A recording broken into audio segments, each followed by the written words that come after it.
Hi all, let's have a look at a very interesting game from the Chess.com Rapid Redux Stage 3. This is a 30 minutes with 5-second increment.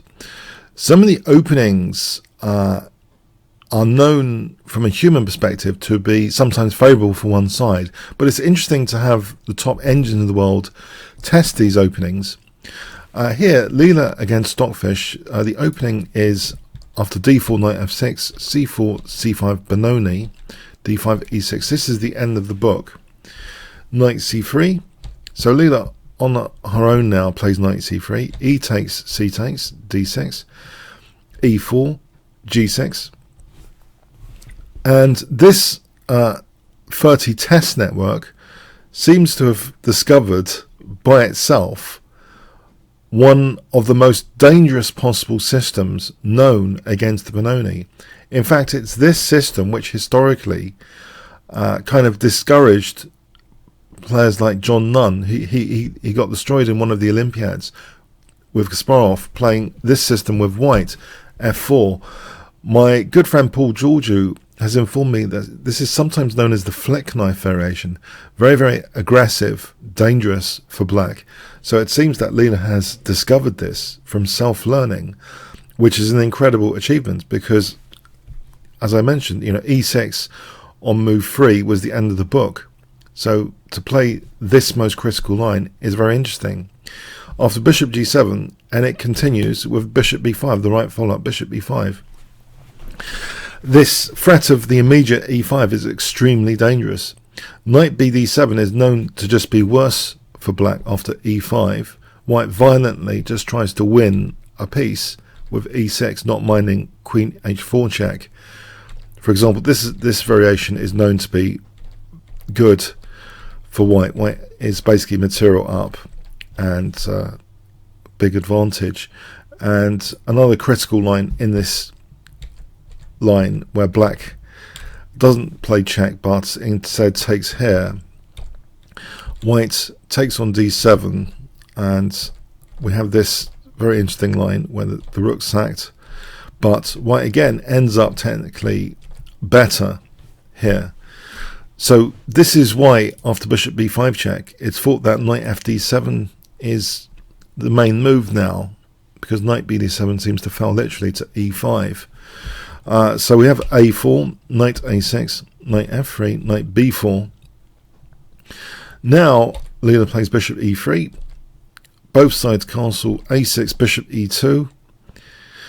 Bishop c4 has been seen before as well. For example, here white's thought to be a bit better. But in this line, the way Leela's playing it, this is very, very interesting. Rook e8, this bishop drops back. And now Stockfish plays a move which maybe it's a really uncomfortable position for black in any case here because of this e5 possibility. Black's trying to put the brakes on e5 here with quite a few pieces and pawns. So that's like a key square to look after. I'll just change the colour. You can see all the arrows for e5. And Stockfish decides here f5. Now fundamentally, when we use the f pawn, we have to be aware of the corresponding diagonal. I've sometimes called this the diagonal of death. So this is the default diagonal. If black castles kingside, like the diagonal of death might become a problem, especially if you move the f pawn. Same for white. As soon as you move the f pawn for white, you've got to be aware of the diagonal of death and the possibilities. The tactical possibilities are enormous, and many over the board games have literally been decided on tactics which echo this diagonal of death. Let's celebrate it. Now here Leela is in full celebration mode with e5. A very, very dangerous pawn sacrifice to wrench open this diagonal of death by moving that pawn forward. We have d takes being played, d6, so just opening this diagonal, and already, in fact, it's not just the check possibilities but the knight hopping in, and you can see that this knight could hop into f7 and that would be absolutely devastating. Not only that, this is a hook pawn, rather like an isolated queen's pawn controls hook squares, But here the hook squares are actually quite interesting as well in their own right, c7 and e7, for a knight popping in for dinner on c7, which would fork various things. So there's a few things. A couple of the main tactical sources of pain, the diagonal, the knight g5, and the possibility of knight c7. And together with that, we also see some congestion here of these pieces on the queen side. And this knight, okay, it's the most advanced piece, but it's not really doing that much on b4 either. We have e takes f4, so Stockfish gets another pawn. That's the best thing it decides is the solution for this position. But it's already a very, very tricky position. If rook b8, just to illustrate the themes, knight g5, which is permitted by the pawn still being on f4, at least Stockfish's move removes knight g5 from the table. E takes, check, and yes, this is of course a total disaster. Here is checkmate, and if you haven't seen the smothered mate before, yeah, you should be aware of this theme, just as a reminder. Smothered checkmate. So diagonal of death is to be taken seriously. So e4 as an example as well, knight g5 is facilitated because that pawn's still there, and here there's other issues as well. If rook f8 to try and defend f7, knight e6 taking on f8 is a big advantage. h6 as a try, check. So at least g5 has been taken out with h6, but here there's bishop h4, and there's other themes about this position with this d6 pawn. For example, bishop f6, taking on f6, taking on e5. The d pawn in itself is a passed pawn, which should be kept under lock and key, as this shows. Big advantage for white. So there's a lot of ways of black having total disasters in this position. At least Stockfish, by taking this pawn rather greedily, I guess you can say, but it's actually a really bad opening in the first place, especially because Leela seems to have discovered the most critical line going against it, against the Benoni. We have rook e1 now, just casual rook e1, just saying, look, my rooks are connected. If there's ever a rook exchange, I can control that e-file, maybe enter on e7. We have h6 being played, controlling g5 a bit more. If, for example, rook b8, bishop c4 check, queen d2, this becomes very pleasant for white indeed. This is just very, very pleasant. Black's not doing much. White's going to take the file. There's going to be even things like h4, knight g5 later. It's going to be a world of pain. If we look at g5, knight d5 as an example, just to show the themes, bishop c4 here is strong. For example, knight takes g5 is stunning. This is absolutely stunning stuff, to, you know, showing the diagonal of death at work. With knight f7 check, knight takes, and yeah, this is just enormous for white. Massive advantage. King h8, queen d2, and this kind of situation with knight d5 is nice with knight b6 here. This is just absolutely crushing. So for example, knight takes c4, knight takes c4, and knight b6. This is a big advantage for white. And yeah, there's always possibilities of queen d5. If rook b8, queen d5, for example, knight takes c4, queen takes c4, and the queen can't leave the back row here because of rook e8 check. If bishop d7, queen takes c5, this is crushing. So for example, like this is absolutely a big advantage. And let's have a look at queen takes b6. Something like rook takes e5, and then queen d5 threatens checkmate and e5. So this is crushing. So the diagonals are working well together. For example, that's a checkmate. Two diagonals of death really is checkmate. So yeah, it's all pretty disastrous here. So Stockfish plays h6, which might be the best of the bunch. Knight d5. We have rook e4. Now here on g5, knight c7 forks the rooks. But even worse, the rook doesn't even have to, well, check first to put more pressure on e8, and that's simple enough, taking on e8. So we have rook e4, trying to safeguard the rook and stop the immediate fork. So it seems to be an interesting move, try. But now, believe it or not, what does Leela play here? So, very aggressively played. The most aggressive variation possible against the Benoni, known to man. And here, what do we have? White playing, if I give you 5 seconds to pause the video. Okay, one of the most difficult things to sometimes see is a backward knight retreat, knight d2. Yeah, this is a very, very powerful move. On knight c7 instead, this doesn't cut it. Rook b8, say check. Knight d2, it doesn't cut it here. Black can sacrifice the exchange, for example. And these pawns are coming together, connected, and black's going to have an advantage, big advantage. But knight d2 now, leaving the knight on d5 much stronger. We have knight takes d5. If the rook went to d4, now knight c7 is a different story. After rook b8, check. Here, knight e6 is surprisingly crushing because b4 is a tactical liability, believe it or not, in this line. For example, queen g8, knight takes d4, and b4 is dropping off. Whoops. Pardon me. So knight takes d4, c takes d4, and for example, bishop c4 and queen takes b4. So knight takes d4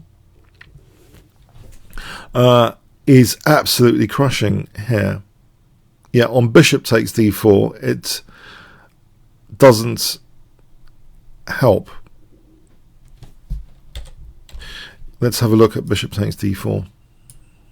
It's bishop takes d4, and the point is it's check, simply, and that's why b4 drops off. So knight takes d5 was played, and black's going the exchange down after knight takes e4, which not only takes rook and covers d5 attack. So the knight moves out of queen takes d5 check.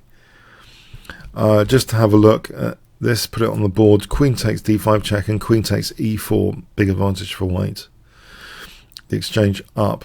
So knight e3, we have bishop takes, and now check, and now knight takes c5, getting one of the pawns back. Still with that massive pawn on d6. So the exchange up now against Stockfish. So the openings literally kind of translated itself to a very, very bad position, the exchange down for Stockfish. It seems as though there might be some hope with this pawn, but let's see. Knight f6, queen e5, knight e4 hitting the queen, queen e7. That pawn is very dangerous and annoying.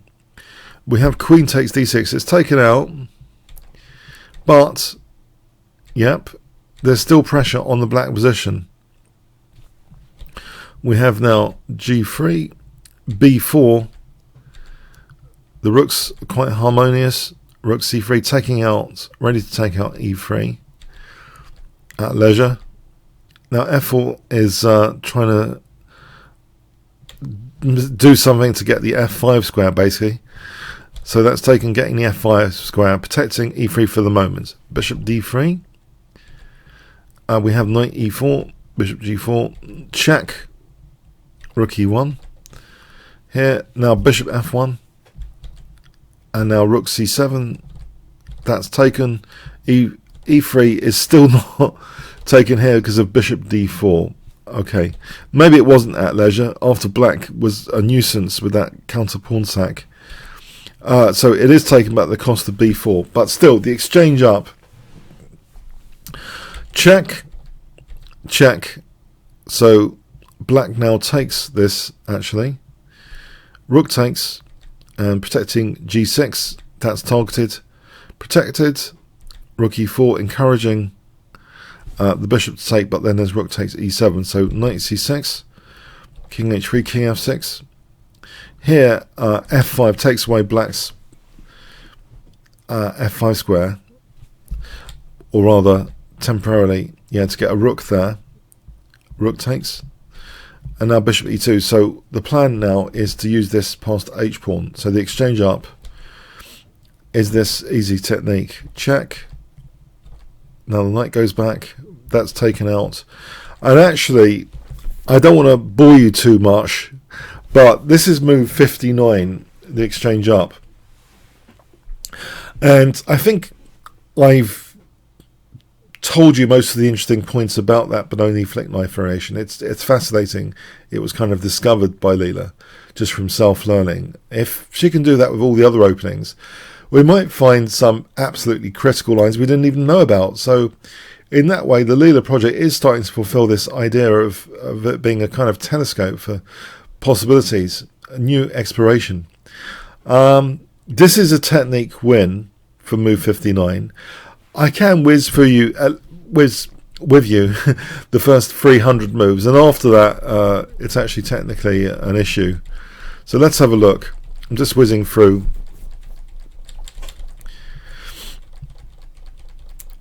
So yeah, there was a lot of resistance. As you can expect, Stockfish, the top #1 world champion engine, doesn't go down lightly, even when it's technically worse, to say the least.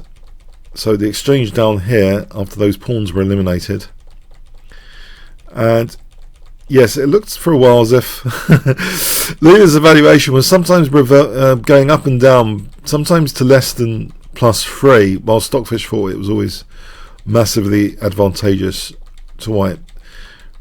So okay, there was a moment here. What's happened here? King e6. We have bishop a4 check.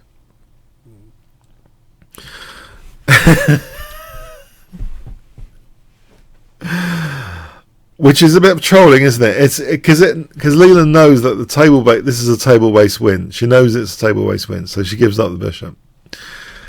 It's cheeky, isn't it? Okay, let's see.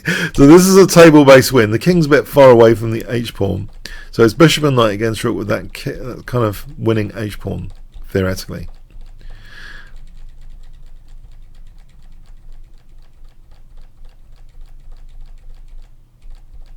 Hope the weather's good with you today.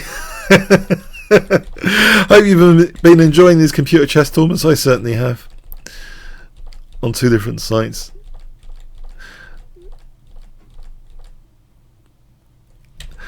Okay, and after knight f5, h8, queening.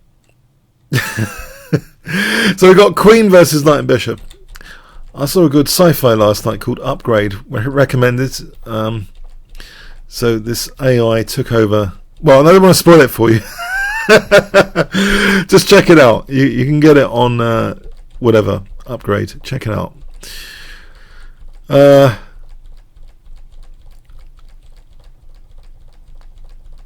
Some good action scenes in it as well. There's nothing like good sci-fi, is there? So anyway, I'm going to take you up to move 300 just for the record. Yes, it's difficult to beat a computer if you've got queen versus knight. But here, yeah, the knight, critically dropped off. Okay, here, it's dropping off. Okay, it was given up here. And yes, for some reason as well, Leela, I don't know if it was time pressure, it looked a bit weird, but Leela was mucking around here instead of moving the king. It just didn't move the king for a long time. And so the game ended up being played out for another 50 moves, ridiculously, from this position. I have no idea why, actually. Okay, I thought that was a bit weird. I'm hoping maybe Leela will get more efficient later at the end games. So I can show you the first 300 moves, that's it. If you enjoyed this game, well, at least the opening part, there were a number of issues, that this discovery of one of the most dangerous variations against the Benoni was made by Leela. That's incredible, really. Because if you think about it, in the 1960s, people, Mikhail Tal was championing the Benoni, and they didn't really discover the flick knife variation. There were other more positional lines with knight d2 to c4. So for Leela to actually discover this f4 and bishop b5 check line is pretty incredible, actually, in my view. And the absolutely amazing follow-up after it. in this line. This allowing Stockfish to take 2 pawns, but yeah, it seems a lot of the elements here are fundamentally in white's favour. If you enjoyed this game video, then please click on the top left box, which should appear shortly, to become a member at chessbowl.net, play against other YouTubers. You can also check the YouTube analysis in advance for these games from the improved menu Learn from the Masters YouTube order button. Comments, questions, donations, see the description. Like, share, subscribes with the notification bell.